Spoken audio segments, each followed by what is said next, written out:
सामना सामना होने पर किस प्रकार से तुलसी जल से युक्त भगवान श्री के लिए जो जल लेकर जा रहे थे पूजा के लिए, उस जल का भगवान नाम के उच्चारण के साथ छींटा मारने मात्र से उसके पिछले जन्मों के सारे पाप नष्ट हो गए, जिसके कारण उसे अपने पिछले जन्मों के किए हुए सारे कुकृत्य याद आए और उसने आभास किया, मालूम किया, उसे लगा कि मैंने जो जीवन में कृत्य किया था वह अच्छा नहीं था।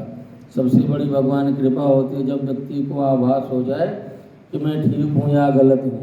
जब उसे लगने, दूसरे को लगने से नहीं होगा, जब खुद को लगेगा तब व्यक्ति उस पर अमल करेगा। और जब दूसरा कहता तो लगता है ये तो ऐसे ही अपने आप को बड़ा अच्छा बनता। कई बार होता कि कौन नहीं करता, इतने में क्या हो गया। लेकिन जब खुद को आभास होगा तो नहीं होगा कौन कर, सारे करते हैं तो मैं भी करूँ।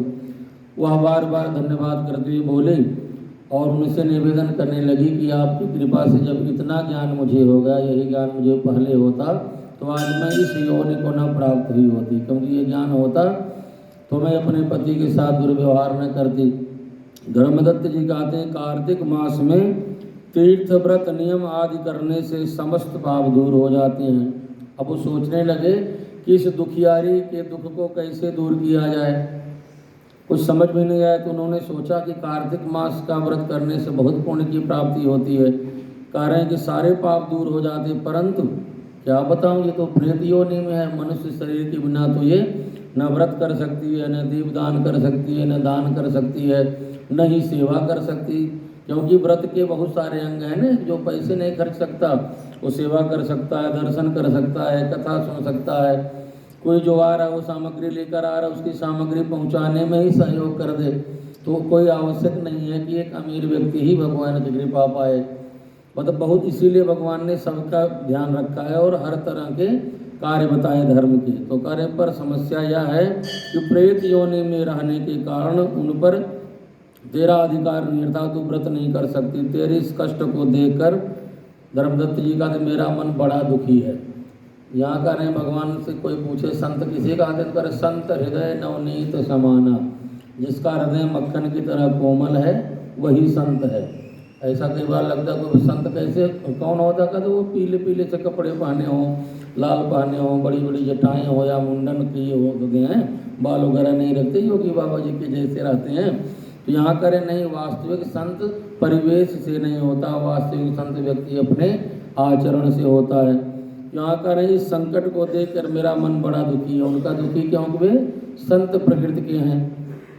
फिर भी करे तेरा उद्धार के बिना मेरा मन शांत नहीं होगा। करे कि जब तक तेरा उद्धार नहीं हो जाएगा तब तक मेरा मन शांत नहीं होगा। तीन प्रेत योनियों को देख कह रहे हैं कि देने वाला तेरा यह पाप बड़ा ही निंदित है। थोड़े से पुण्य से तो तेरी ये योनि जाने वाली नहीं। कह रहे छोटा मोटा पाप हो तो चलो छोटे मोटे दान करने से कुछ कर देता, कोई पाठ पूजा भी कर देता, कल्याण हो जाता। पर अगर तेरा पाप ही इतना बड़ा है कि छोटे मोटे उपाय से तेरा ठीक होने वाला नहीं है, इसलिए इस जन्म में जो मैंने कार्तिक का व्रत किया है, इस पूरे जीवन में जितना कार्तिक का व्रत किया है, उस व्रत के आधे पुण्य को मैं तेरे को देता हूँ।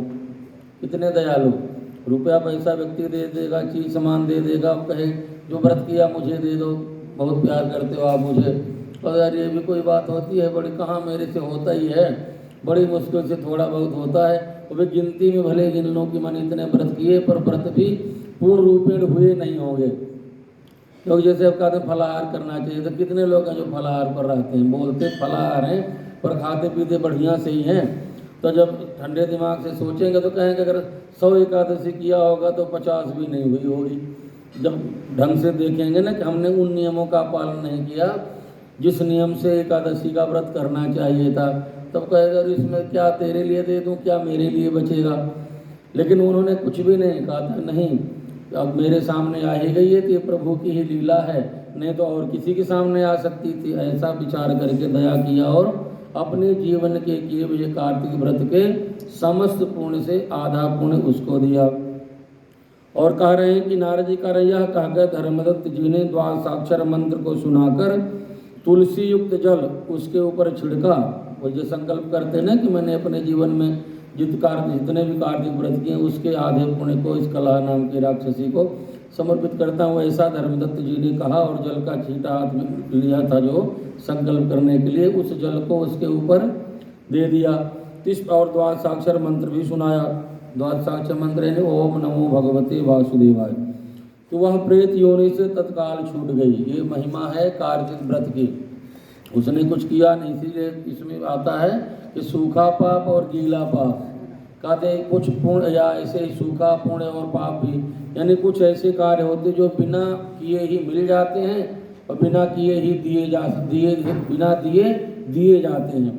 अब उसका प्रसंग आएगा तो उसमें कहते जैसे आप एक साथ बैठ कर भोजन करते हैं, तो आप अगर पापी हैं तो सामने साथ वाला बिना कुछ किए ही पाप ले लेगा। आप पुण्य आत्मा हैं तो आप बिना पुण्य किए उसके पुण्य को अर्जित कर लेंगे।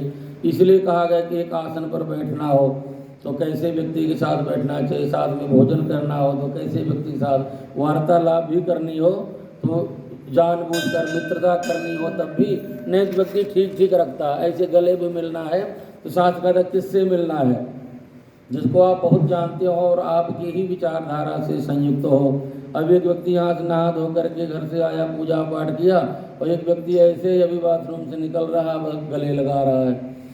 पहले भी कथा में ऐसा प्रसंग आया, कोई तो हाथ बिल्कुल छू करके प्रणाम करता है, तो सब विधि बताई हुई है। किसी को दोष लगेगा, किसी के ऊपर छीड़ होगा, तो वह इसीलिए विधि है कि जब तक आप स्नान नहीं किए तब तक हाथ जोड़कर दूर से नमस्कार करने की प्रक्रिया है। नहीं तो ये नहीं कि कोई जा रहा बड़ा दिख गया तो सब घर में भी सोकर उठे तुरंत पैर छूने लग गए। वो नहाकर पूजा कर रहे हैं, बैठ करके मंदिर में जाके पैर छू लिए, नहाए धोए नहीं, तो उस समय तो कुछ भी नहीं, अपने आप ही वो देखें न देखें मन से ही प्रणाम कर लो। कोई भोजन कर रहा है, कोई सोया हुआ है, कोई पूजा कर रहा है, तो कई नहीं जानते बेचारे भोजन कर रहे हैं तब भी पैरी पहना कर दिए, वो सोए गए नींद में है तब भी, तो कद इससे बचें। तो यहाँ कर इसी प्रकार इन्होंने अपने पुण्य को बिना कलह के किए दया के वशीभूत होकर